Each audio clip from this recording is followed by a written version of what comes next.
Hello everybody, welcome back to From Rhythm to Algorithm. We continue on with our derivation. What is the natural definition of sensorality? What is sensorality? It's a set of syllables. Looks like a word, it's not really functioning as a word, but what we're trying to do, we've established what is empirically evident. The unit of a language, the unit of sound, is a syllable, and we're trying to show that syllability, sensorality, identify its natural definition. For example, fluency is influential. I didn't pick that, you didn't pick that. If you go ask a linguist what is fluency, you'll get a bunch of different answers. That is very literally not consistent. But words are naturally defined. They have this dichotomy and they pair up to other seemingly different words, but it's just an extension of itself because of irreducibility, right? Fluency is fluency. Fluent is fluent. Fluency is influential. Influential spells out fluent. And so syllability is this ability to be a syllable. Specifically meaning, right, you have sound. Somebody turns on their lawnmower. You can kind of, again, you might not know the model or the make, but you can kind of tell it's a lawnmower. If you hear a different engine, maybe you think it's an industrial lawnmower. But you'll have an idea of a sound, and then if you put some sort of structure to that, or if you put meaning associated to that sound, you have language. And so language as a whole, again, the concept, meaning not Russian, not English, not French, but just language in its entirety. Clearly having the base word gauge. And so ultimately, we're looking for this natural definition of sensorality, this linguistic element we've introduced into ontology to stabilize its usage. How does this word work, or how is it defined in relation to all other ontology? And that is a proof that we demonstrate by, again, language is a set of information that the results and the data is produced by everybody collectively running around, producing, going into different situations, creating different verbiage, and then consolidating that verbiage to be efficient. And so that is what we're doing ultimately, is progressing our linguistics. I have a bunch of derivation steps. That is what is at the forefront of my mind, the difference between sound and syllable, having meaning associated to a given sound, but at the same time, sound still having meaning, right? You can hear a lawnmower versus a car engine. They're both engines. And so looking for this, to stabilize this definition, we're going to have chronological consequences that are directly relevant or directly produced by the geometry of letters. Letters are shapes, there are geometric relationships amongst those shapes, and we've introduced or talked about containment. And so I'm giving you introduction, this is a YouTube video, this is a derivation, but the end result speaks for itself. Language is literal, and we're just showing you this progression of how words work and why it matters. And that's a specific phrasing or theorem that was produced by the end of speciality. So the people actually following this derivation, again, how words work, why it matters, right? Spelling a word constructs a variable, and the context defines it. That's the logical framework we're now reducing. So from rhythm to algorithm, that structure itself was produced by the derivation of speciality. And so picking back up where we left off, we had this, again, sensorality is this linguistic element. We have this irreducibility of sound, and we're looking for some sort of completion. And completion is finite. It is definitive. You exhaust all of the theorems, and you just get this working definition. And so some aspect of the syllability, the letters representing the sound, will complete. It will give us our definition, and then the remainder will be the word form for the next derivation. And so we have this thing that we've introduced or identified by completing speciality, sensorality, and then we have this complete word within that structure, orality. Well-defined, of the mouth, vocality is oral, just dental. Again, we've gone through all of the working definitions. Orality is orality. And then we have in legal discourse, tort and extortion. Right? That's the chunk of tortality that a lot of people have interacted with. People know what extortion is. Linguistically, it's built on tort. And tort, this overall concept of, hey, I can seek compensation for damages. Completely well defined, and the syllability is tortality. This natural function, you want to generalize a concept, you say ality. We've derived that, we've proven that functionality and speciality, and now we're demonstrating that, and that will be solidified again as an analytical progression. In the same way, addition is an operation that you have never seen somebody like prove or demonstrate the consistency of. We are showing the completeness and consistency of language. And so last episode, and I've said previously that, and this is empirically evident, right? Somebody can be talking about something and they're articulating logic, a sequence of language, a progression of language, and you know exactly what they're talking about, but they're using all of the wrong words. And so I want to emphasize, and I've even said that, right? We could be saying all of the wrong words, but describing the right things, and you'd still be able to follow along. It would still be the level of mathematical proof. But I wanted to emphasize we have to use 100% completely the right words to get to this demonstration of completion within language, within syllability. And so that's kind of the extreme example, saying we can describe everything completely correctly with the exact wrong words, but to get to a true completion of this linguistic analysis, you have to use 100% the right words, not even 99.999% the right words, because that's how you demonstrate this consistency of the geometric shapes of the letters. And so tortality, right, the lore of tort is this natural syllability we've produced that has logical meaning, lore, effectively history, tort, jurisprudence. The lore of tort is jurisprudence. So now we've contained that syllability, right? We've contained all of this progression, all of the different logical renormalizations. Sensorality is this, sensorality is this. It's chronological and it's contained, right? And in the same way, you don't have to go relearn something that you learned when you're like 3 years old. The entirety of logic is contained within language, and you just need to learn. You're already functioning on a level where you don't need to go learn the fundamentals. This is a mathematical derivation.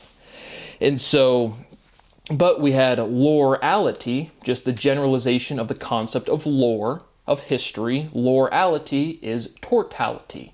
And then the only difference, that's just a statement of orality, is orality with different consonants, the L and the T. So again, we pose the question, we're iterating language. What is iterating? Is the base fixed and the range iterating? What does that mean? Is the vowels fixed? Are the verbs fixed? Are the consonants fixed? What is iterating? And so all of this resolves with our finalizing demonstration. But lorality, again, lore generalized, I Googled it, was also well defined because it's such a simplistic representation of language. Again, we're proving the consistency amongst the ontology of all of science. And it's already well defined. It was defined in zoology. And so lorality is defined as the space between the eye and the bill or the nostrils. And so if you've ever been around gun culture, this is bore axis in zoology, right? The distance from your eye to like the nostrils being lore, and then the distance from your iron sights to the actual, barrel length, the bore axis. Hate that terminology in gun culture, but that's what you're talking about. And it's the same linguistic structure.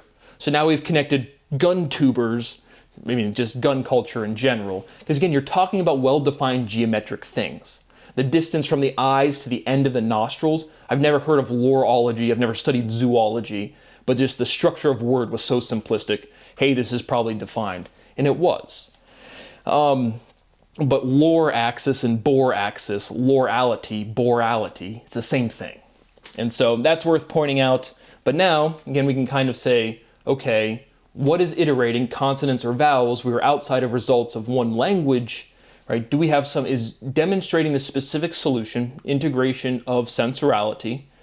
Can we have, again, we're just demonstrating some overall, more broad, general proof or theorem, or again, of structure of language. And so where we start off today, again, lore, bore, sensorality is corny, right? One of these words, salty, corny, right? Is salty, corny, right? Are you salty if you're corny? And two of these words well defined: salt a thing, corn a thing, food items, and then the conceptual meaning of corny, salty, you know what it is. And so, right, corn, porn, classic, but just this overall, again, orbit, work, but now we just clearly have this structure of language where sensorality is kind of this, again, this generalized solution. You go into math class, you have a partial differential equation, you plug it into your total differential, you see if it computes. We're doing that linguistically. And so, again, it is what it is our total form, our final thing, to show completeness, to show identity. Because we're establishing this natural definition. And so, corn, porn, work, I don't have much written down, just the basics, corn, porn, and work. But you have these words that are built on or. And so we're showing some sort of, again, generalizable theorem or structure of language with a specific solution. And so moving along, workality is workable. And that is a natural definition. A lot of just moving along. A sensor is a stabilizer. Sensorality is stabilizerality. Sensorality is defamatory. Right? Libel, slander are differentiations made under this legal concept of defamation. Right? You can seek tort damages for defamation. And so defamation is derogatory, defamation is defamatory, sensorality is defamatory. Right? And you censor vulgar words, you censor derogatory words. We're pulling all of this logic together. Sensorality is a fairness filter. Sensorality filters fairness. Fairness is fun. Functions are fun. Fairness is fun. What is the point of law? Fairness, justice, equality. And so, wanting to point out on a direct personal level on this, these sequential direct iterations, right? Algorithm, filtration, the F to the G on a direct immediate level. Because again, when you're looking at language, we're demonstrating the mechanics of how the words that you've interacted with your whole life already existed, right? They're already functioning in this way. We're just explicitly demonstrating the mechanics of how words work and why it matters. But so on a personal level, like the F and the G, just as letters themselves, because they're sequential, whatever that difference is popping out to me on a personal level. Again, once we resolve this proof, I don't say the intuition doesn't go away, but it's as poignant as it can be. That's why I'm, again, documenting as much as possible. What is proof to prowess? Power is prowess. That's a natural definition. What is a floor to a base? Sensorality is workality. Sensorality is workability. So again, emphasizing the linguistic work is our base, well-defined thing. Workality, right? Ality is the generalizing thing you put on the end of words. Ability is a complete word in and of itself of functionality. Is it able to do this, right? Able, ability is functionality. But linguistically, it's packaged up. It's some sort of irreducibility, but ality, iterated by bi, is ability. Worth pointing out, we've said that explicitly before, emphasizing that again. Because we go from workality, which you've never really heard that phrase, to workability, like workable, doable, right?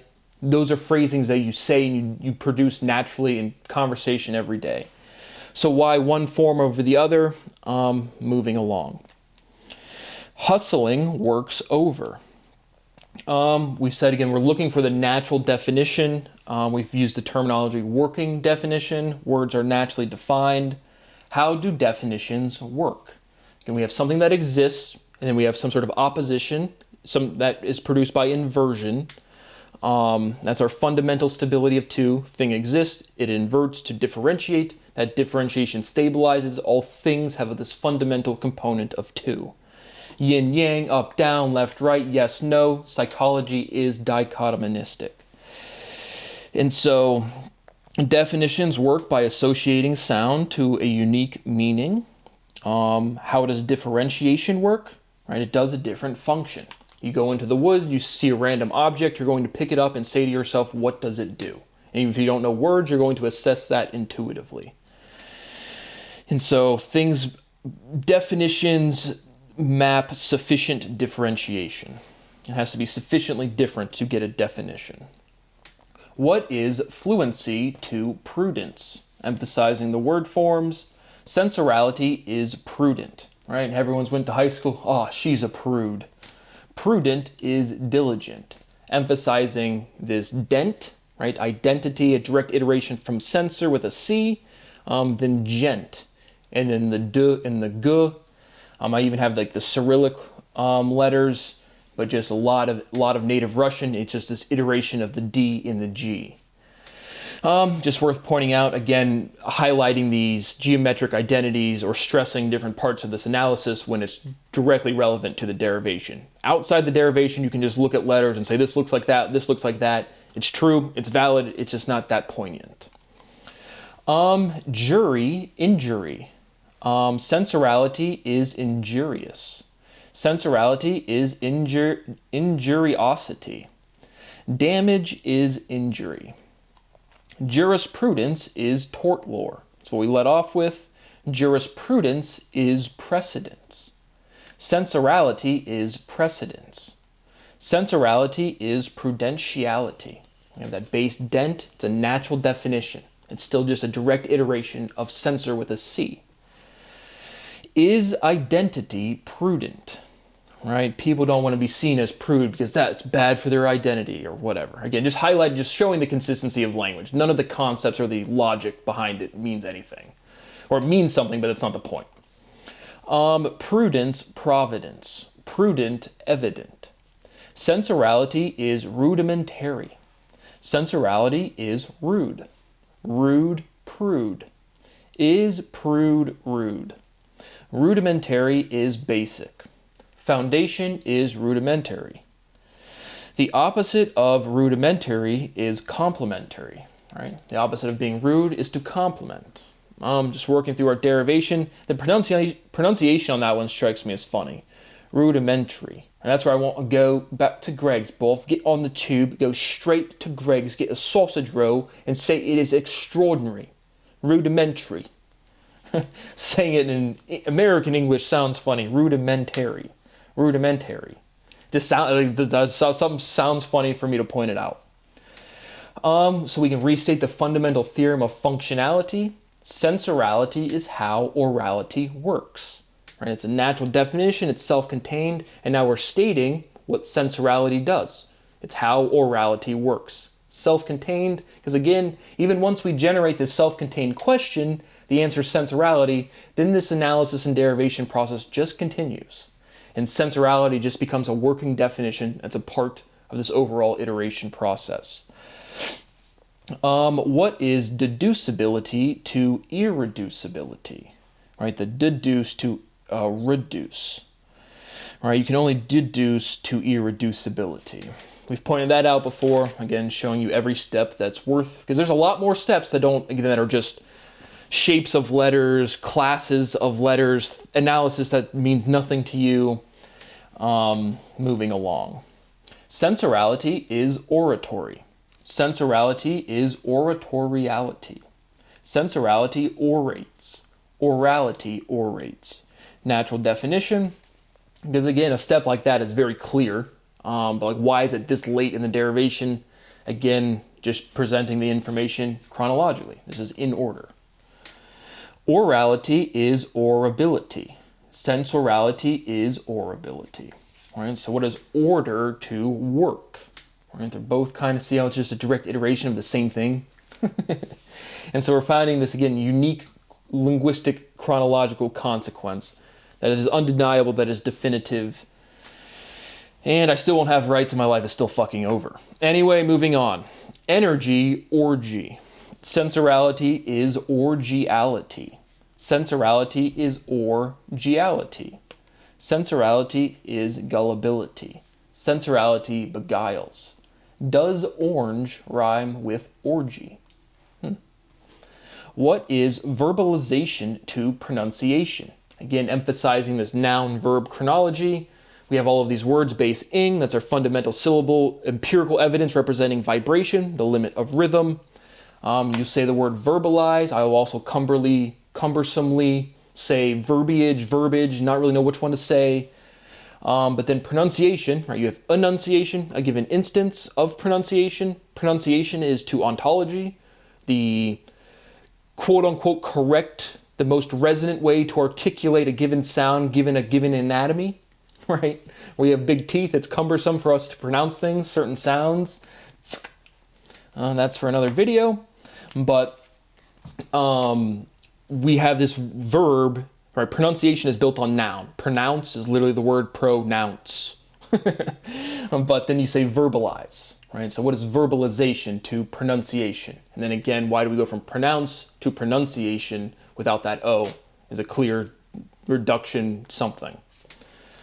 Sensorality is orbitality, and that is a natural definition. And then getting to the again, right? Reality is a prefix and then a suffix, and so right? Orbitality, orbit, and generalized. You have or as the prefix and then ality as the suffix. So again, sensorality, and we're showing some sort of generalized form of all language with a specific solution. Sensorality is absorptionality. What is abortion to absorption? Sensorality stabilizes differentiation. Tortability is liability. Right? If you can seek damages, you're able to be sued. If it's lawsuit, you're liable.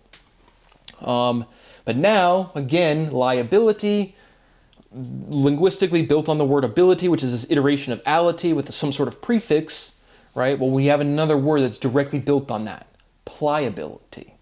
Sensorality is pliable. Workality is workability. Fundamental theorem of physics, workality or workability is pliability. And that's a complete generalized workability right here is our sensorality that we've derived. And then pliability is out in the wild that you use every single day. Malleability, right? Metal is malleable. Pliable is workable in the most general of sense. Yeah, I can work with that. Oh, there's not any females on this island. It's just Jennifer Ouellette. Doable. I can work with that. See, just giving you some examples just to keep some conceptualization in your mind. But pliability is workability in its most general sense. And then continuing on with our progression, right? Metal is to malleability. But now we can emphasize what is metal. Doesn't that look a lot like label and legal and a direct geometric identity? What is metal to metabolism? Right? Metabolism is an iteration of metal. And obviously our conceptual immediate biological consequence, metal's not all that metabolizable, right? Sensorality is metabolizability.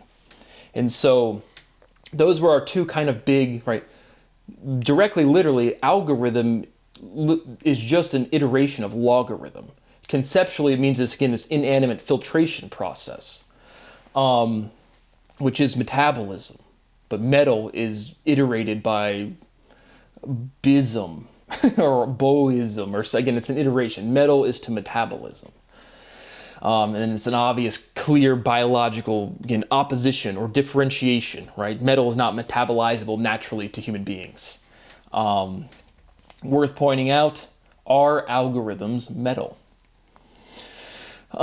Moving along, word. Sensorality is wordability. What is wordability to syllability?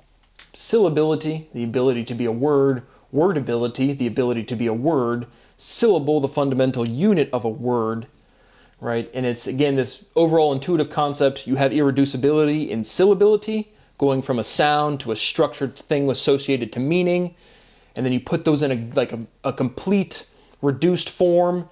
Then you have complete reduced words, right? Like sing, wing, thing. You can't reduce those anymore. It's just th, and the same th is the end of ordinal numbers. And there's another ordinality is or and then ality. And so what is wordability to syllability? You can't have a word without a syllable. You can have syllables without having words.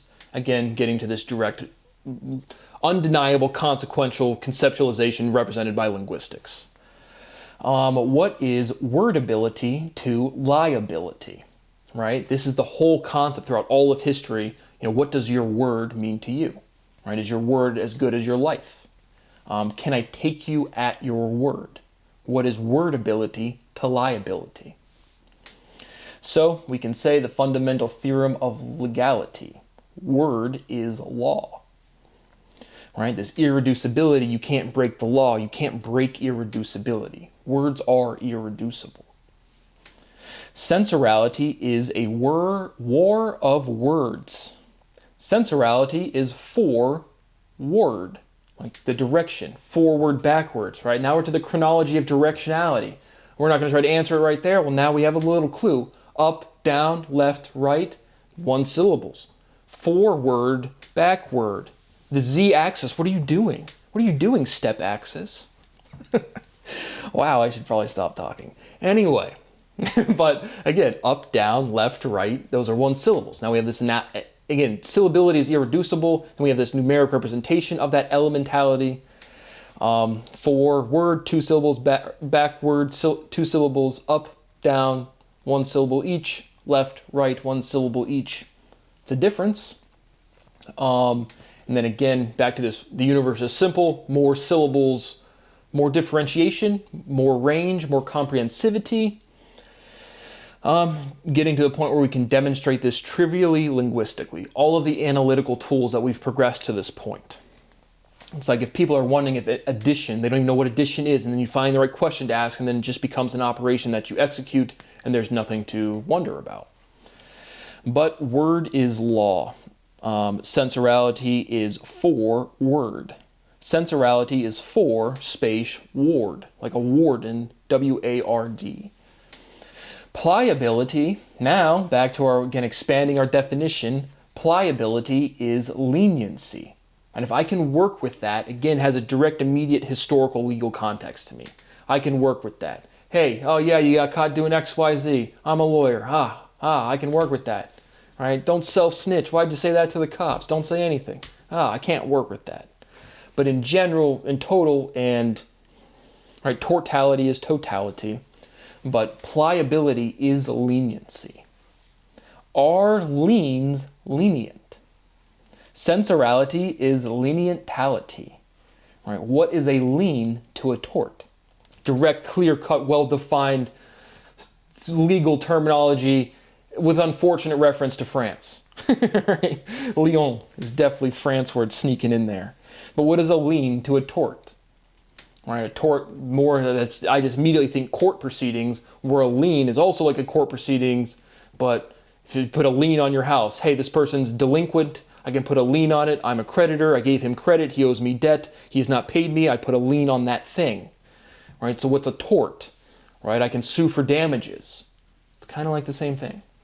Again, none of the questions, again, no matter how intuitively consistent they are, language contains the answer. We're just posing this self-consistent question and answering it. Asked and answered, Your Honor. What is sensorality? Hopefully we're done soon. Still don't have constitutional rights. What happened to the law? Right? Right? Word is law. All of the laws that you put words on the screen, like the RICO statute that Michael DeWine doesn't respect, that Donald Trump doesn't respect, yeah, those ones. When's that ever, did anybody catching up yet that you guys just fucked over the guy that knew the structure of language and you guys just live in a society where you just play games all day? Has that clicked for anybody yet? Are liens lenient? Is Brad lenient? No. Sensorality is lenientality. Sensorality differentiates functionality. Why do words have different definitions? Because they do different things. Doability is workability. Jen, we're stuck here on this abandoned island all by ourselves. What are we going to do? Hopefully each other, you know what I'm saying? Doability is workability. Sensorality is doability. Sensorality does away with. And so, again, I'm not going to re-emphasize all of the massive steps we just took, but just overall progressing to this natural definition, identifying the self-consistency and differentiation of syllability. We've made a lot of progress on orality. Sens is still kind of on there. That might be packaging, but just executing this analytical process, finding a definition. Definitions are definite by definition. It's literally the same thing. And to do that, overall, what we're doing is language differentiates, and then we show this identity to it is what it is. Because I've walked you through very explicitly that all we're doing is iterating forms of sensorality to show this self-identification and to produce this definition. And so my rights continue to be violated. I continue to truly beg for a little bit of money to eat properly, to sleep properly, and to work. I've never had any sort of financial stability. My life experience has been fucking hell, to say the absolute least. And so we continue to break the law, which is just all written right there on the screens. I don't see why that doesn't kick in at any point. But that is what I have for now. So thank you for watching, and I'll see you on the next one.